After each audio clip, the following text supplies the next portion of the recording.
जिलार कला संस्कृति ऐतिह्य और विकास धारार वार्ताबह 32तम महिमा सुवर्णपुर लोकमहोत्सव 2026 और राज्यस्तरीय पॉलिश्री मेलार शुभ उद्घाटन हो जाइछि।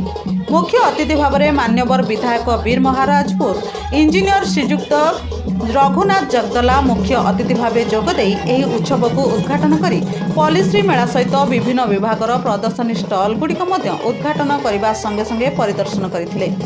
ଏହି ଅବସରରେ ସାଂସ୍କୃତିକ ସଭା ଜିଲ୍ଲାପାଳ ସୁବର୍ଣ୍ଣପୁରଙ୍କ ସଭାପତିତ୍ୱରେ ଅନୁଷ୍ଠିତ ହୋଇଥିଲା। ଏହି ସଭାରେ ମାନ୍ୟବର ବିଧାୟକ ବୀର ମହାରାଜପୁର ଇଞ୍ଜିନିୟର ଶ୍ରୀଯୁକ୍ତ ରଘୁନାଥ ଜଗଦଲା ମୁଖ୍ୟ ଅତିଥି ଭାବେ ଯୋଗଦାନ କରିଥିବା ବେଳେ ମାନ୍ୟବର ଜିଲ୍ଲା ପରିଷଦ ଅଧ୍ୟକ୍ଷା ସୁବର୍ଣ୍ଣପୁର ଶ୍ରୀମତୀ ସୁପର ଠେଲା ଶ୍ରୀ ବେଣୁଧର ଦାସ ବିଶିଷ୍ଟ ସମାଜସେବୀ ସମ୍ମାନିତ ଅତିଥି ଯୋଗଦାନ କରିଥିଲେ। अतिथि माने सुवर्णपुर जिलार लोककला लोकनृत्य लोक संस्कृति अन्योन्य बोली कहवा सहित यार संरक्षण और विकास करने संगे संगे प्रचार और प्रसार करने निहाती आवश्यक बोली कहिथिले।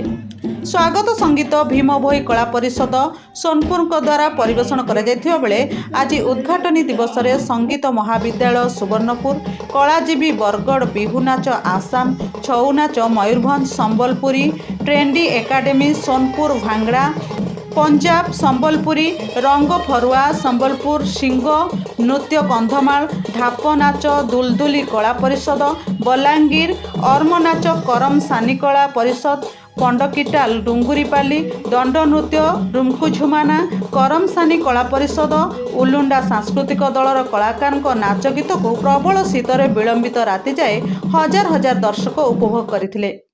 महोत्सवर स्मरणिका साक्तस्वर और सोनपुर कैलेंडर अतिथि मानक उन्मोचन करा जायथिला।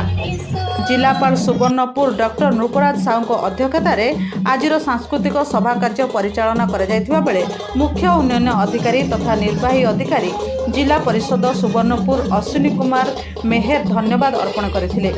फूड कोर्ट और पॉलिश्री मेलार विभिन्न स्टल रे लोकों भीड़ देखा मिलता। सुवर्णपुर आशुतोष पुजारी रिपोर्ट द न्यूज टुडे।